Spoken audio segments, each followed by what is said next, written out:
We are Hiring Hub. We're not expert in-house recruiters, as many of you guys are, but we are well placed to sort of have an overview of the jobs market. Obviously, we share a lot of insights with our employers, be it SMEs, large companies, startups. So we've commissioned a report, so I'm going to share with you some of this data today, sort of an abridged version of the data, thank God, because I can't handle all the stats as it is right now. So hopefully it will be helpful. You can take away some insights, but it's not as concentrated on the, how should I say it, the systems and processes and all those sorts of things that you guys have been discussing, which has been really, really helpful. It's more of an overview.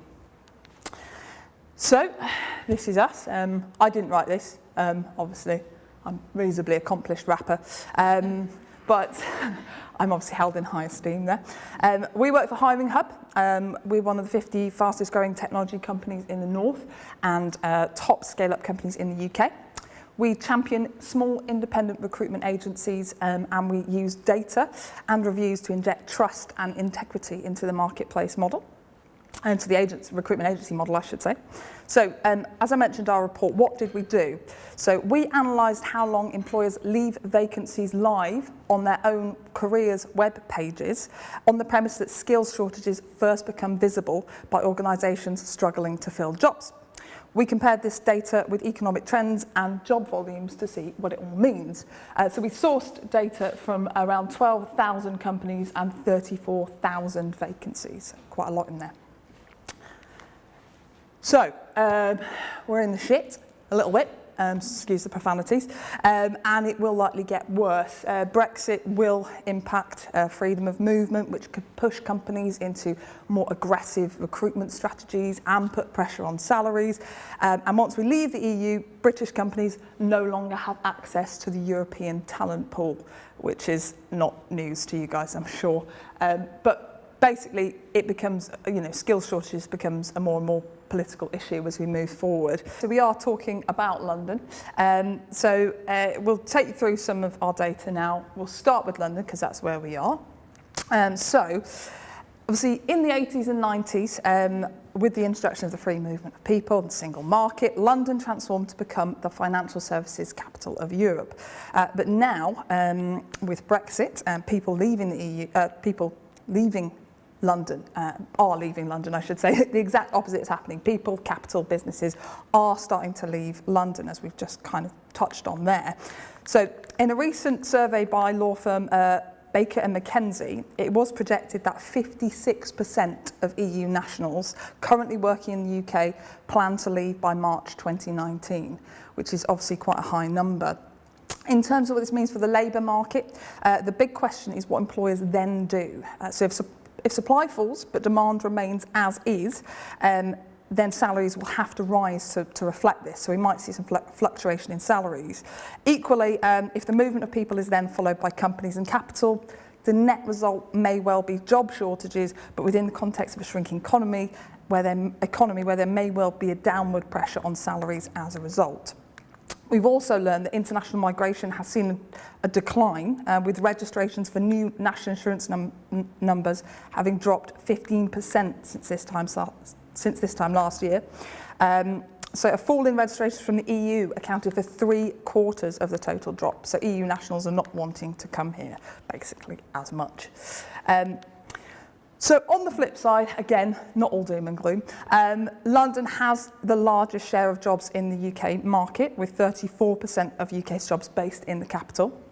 The number of jobs actually located in London in 2017 reached a record high, according to ONS data, meaning that demand from employers remains rather buoyant. So the UK remains a hotspot for VC funding across Europe, with London seeing record levels of inbound capital investment from VC and PE firms as well, so people are coming here to spend their money. The fall in sterling may have a part to play in this, so again, balancing out the negatives with some positives. Greater London also saw vacancies stay online or advertised on careers websites, the longest out of any UK region, which means that this is the area companies are most likely to struggle to fill positions, which could be linked to the cost of living in the capital, of course. So by role, IT is where jobs are staying online the longest. This means that these areas are most likely to see companies open to retainers and headhunting-based solutions, as I'm sure you guys are all aware. London salaries were on average almost double the national average, with over 91% of jobs in the services sector. So this means that it should continue to be a draw for people, especially at the graduate end of the market. But our belief is the capital, London, is better placed than any other regions in the UK to manage the demand shocks of leaving the EU. Already signs are emerging of accelerated investment into technology, where London is carving a niche as a top 3 global hub for fintech. So that's pretty positive. So later in the session, we'd like to get your feedback on what we've presented about our capital's job market. But if you want to share anything with us while I'm going through this, just jump in. Don't be afraid to interrupt. We're going to take a look at the rest of the UK now. What does the picture look like there? Where is the growth and which areas are struggling? So with Scotland and Northern Ireland, less than 5% of the jobs in the UK are in Scotland and Northern Ireland. Worryingly, for the 3 months ending in June 2017, the lowest employment rate in the UK was Northern Ireland, at around 69.2%. So that's where they're at. 15% of the jobs share, the jobs market is in the north of the UK. The northwest saw an increase of around 16,000 jobs last year, which actually in context isn't that much, but we're from Manchester, so I've just included it and made a deal out of it. Again, this is a bit of a graph here that you don't want to strain your eyes looking at. But the largest areas for growth over the last 12 months, the 12 months to March 2017, was seen in the West Midlands and the South West, where a weak pound helped the manufacturing and export businesses. Wales was the only region to see a reduction in the workforce. This data shows that, at least in the short term, Brexit did not negatively impact the job market. So that's good. What we can't see from this data is the future plans for companies and whether or not this trend will continue as we progress towards an exit from Europe. Again, another graph there. We thought that increases in demand and expanding economy would lead to increases in job advertising times, but this is not quite the case. We actually spend the longest time looking for people in the outliers, if you like, so where the fewest and most jobs are. So in Scotland and Northern Ireland, searches are driven by scarcity of skills, but in London by volume of roles. But the rest of the UK is in relative equilibrium and therefore spend relatively less time looking for candidates. The South West and Midlands still advertise vacancies for shorter periods of time despite fast growth. So some other highlights from our research. So we spend on average 19 days in the UK looking for medical professionals. During our research, it was widely reported that in Scotland they had to draft in the British Army Medical Unit to help to support the emergency services. And it was also widely reported that on one night, one doctor was on call to support 370,000 patients. So to give you some context, Ed Sheeran played to 200,000 people at Glastonbury.